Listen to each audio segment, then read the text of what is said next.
invité à prendre part à la rencontre de haut niveau avec les émissaires de la Communauté économique des États d'Afrique de l'Ouest, CEDEAO, lundi 6 septembre 2021, à l'hôtel Radisson, près de la cité administrative. Le chef de la communauté amaliste et non moins personnalité très influente au Mali, Mohamed Edara, affectueusement appelé Bouillet, n'est pas allé par deux chemins, en homme d'État, et a mis lieu des considérations électoralistes, pour indiquer la voie à suivre, en tenant compte, avant tout, de l'avenir des générations à venir, en termes de legs solides pour la refondation de l'État, la nécessaire prolongation de la transition en cours. C'était en présence du président Goodluck Jonathan, ancien chef d'État du Nigeria, médiateur en chef de la CEDEAO pour le Mali. Le shérif était représenté à cette rencontre par son fils Baba Oulde, accompagné par Seydina Oumar Diarra Dissod. Voici la teneur de son adresse, traduite de l'arabe en français avec l'aide de Google Translation. Louange à Dieu, Seigneur des mondes, et que les prières et la paix soient sur notre Maître, Muhammad, le digne de confiance, et sur sa pure famille et ses honorables compagnons. Discours de Cheikh Muhammad Ben Cheikha, que Dieu le protège, à l'adresse de la Communauté économique des États de l'Afrique de l'Ouest.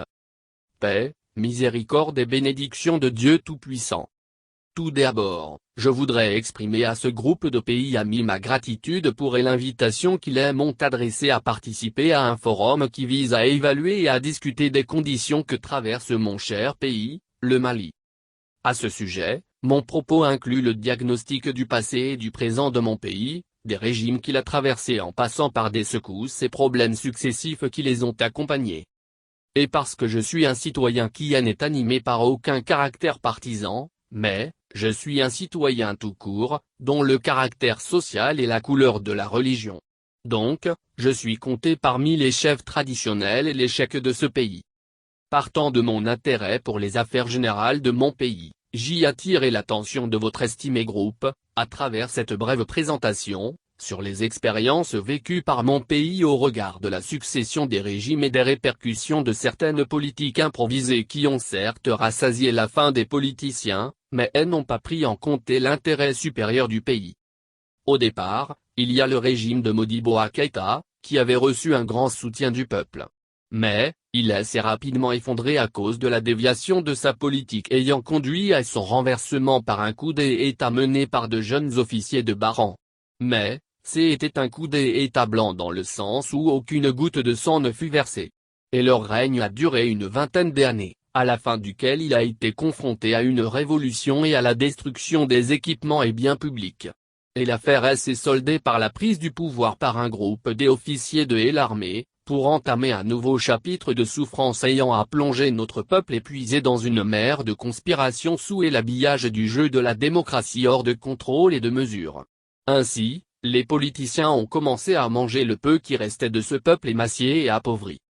Ensuite, messieurs, la transformation a eu lieu au début des années 90 avec les mêmes décisions improvisées qui ont fait le lit du coup d'État perpétré par Amadou Toumani Touré.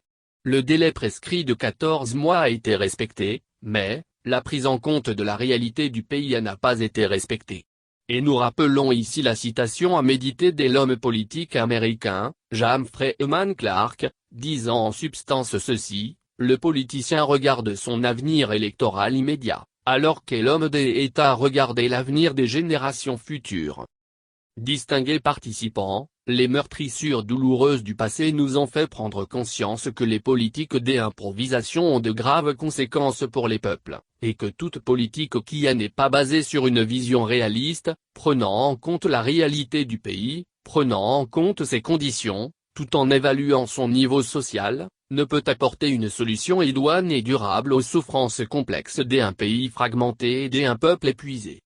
Distingué peuple, nous sommes un peuple qui a souffert pendant plus de 3 décennies de ces politiques subversives qui ont terni l'image de la démocratie à cause d'une classe politique qui a continué à diviser le peuple au nom de la démocratie pour vivre de sa sueur, sur son dos, et sucer son sang. Toutes choses qui ont paralysé l'élan de développement. Et, il ne restait plus dans le pays que des journaux et des slogans creux et brillants. Les politiciens rivalisent pour récolter leurs fruits en les vendant à des partis étrangers et locaux. Avec le renversement du régime et le sang versé, certaines propriétés publiques et privées ayant été vandalisées, et après que la tension ait atteint son niveau élevé, un groupe d'officiers est intervenu et a pris le pouvoir de manière pacifique et a renvoyé les groupes de gens en colère à leur quartier général. Il a commencé par étapes régulières dans le sens de la restauration du prestige du pays. En tant que citoyens jaloux de notre pays, et notre voix représente une base populaire importante, nous soumettons une demande à votre estimé groupe et à tous les pays amis intéressés par la stabilité et le progrès de notre pays, pour soutenir l'option de donner à ce gouvernement de transition la possibilité de prolonger la période de transition d'une manière qui satisfasse à la consolidation des règles de l'État après ce qu'il a subi de commotions cérébrales qui ont ébranlé tous ses piliers et à tous les niveaux.